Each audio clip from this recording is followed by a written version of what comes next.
Hi everyone, in front of me I've got HONOR X8A and let me share with you how to check the total screen time on this device.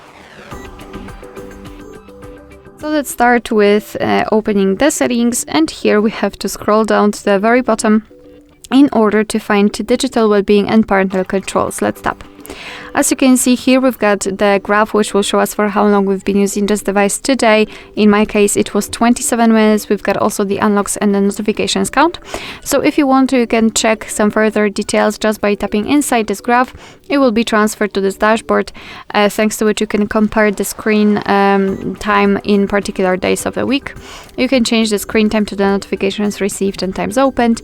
And another way of checking the data is to tap directly on the app. So for example, settings, camera contacts, just tap on it, and here we've got the information, the time which you've spent specifically on this one app. Alright, so that will be all. Thank you so much for watching. I hope that this video was helpful, and if it was, please hit the subscribe button and leave the thumbs up.